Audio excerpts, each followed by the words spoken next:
Welcome back from the break, Rams. My name is Madeline Davis, and I'm back on Thursdays as your sports anchor for good now.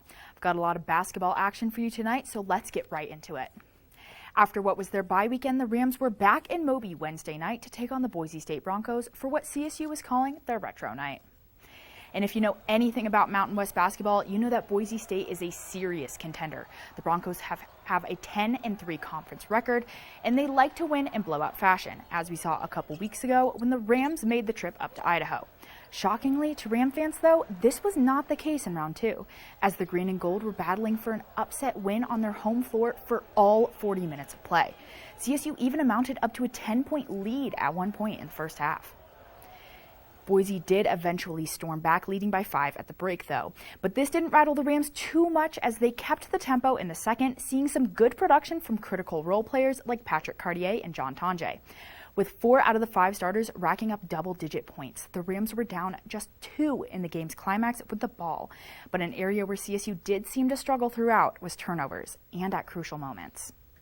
Late in that game, 34 seconds left. We've got the ball. Isaiah's got Najee Smith on him. I'm thinking, should I call a timeout? But I thought we kind of had sort of what we wanted. We had the floor space. We had a really good matchup. Our best player had the ball, and we just had a miscommunication. Despite the mistake by Isaiah Stevens, it would be regretful to not mention how much he does mean to this team. He is the glue that binds everything together, and that was no different last night.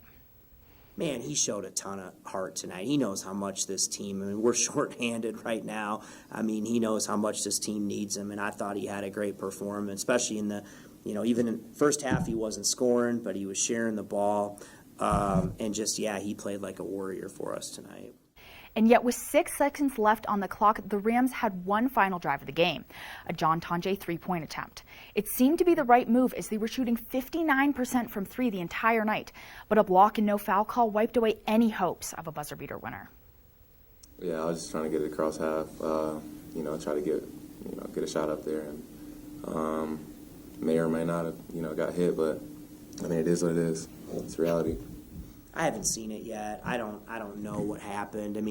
He's trying to make the best play he can. It's something that we work on. And, we knew in that situation, had they made the second free throw, we knew what we were going to run. If he missed it, we just want to go. That play looked good.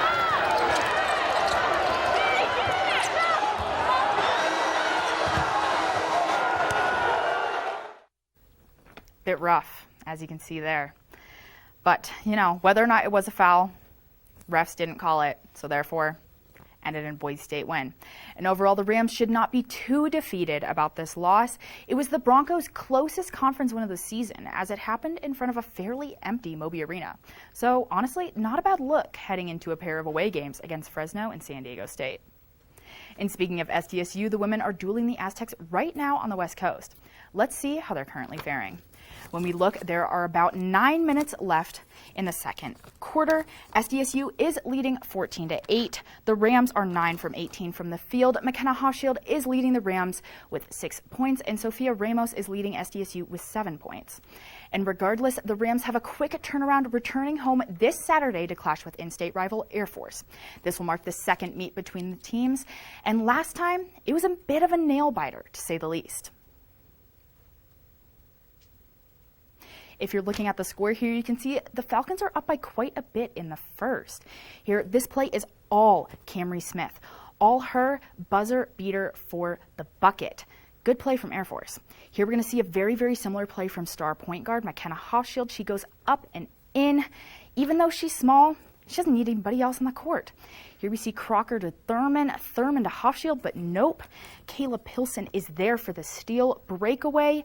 Easy 2 points for Air Force, put them back on top. Here the Rams are down by 1. Kylan Crocker, she makes room for herself, gets in the lane, goes up and in, puts the Rams in front. Look at the reaction from the bench. That's what they needed. But here, this settles it. Inbound pass, 3-point for Madison Smith. That's what seals the deal. Air Force wins 67-65. This was a rough one for the Rams. And in order for the Rams to turn the tables, they must get production from their starters. Last outing, we saw McKenna Hofschild lead the team with 29 points and fellow guard Kylan Crocker pacing with 15. The two of them accounted for 44 of the Rams' 65 points. Other players need to step up to provide some insurance. And when looking at the Falcons, the backcourt stands out, primarily Camry Heath and Madison Smith. The dynamic duo constitutes most of the Falcons' offense, both averaging around 13 points per game. If the Rams can contain those two threats in the backcourt while also getting consistent production from their own, I'm personally pretty confident in their ability to take the dub this weekend. And well, Rams, that's all the time we have tonight for sports. Thanks so much for joining us here this Thursday, and don't forget to tune in on Tuesday for more sporting news. Take care and have a great night. But don't leave just yet, because Zoe Weir is here with one last story for you right after this break.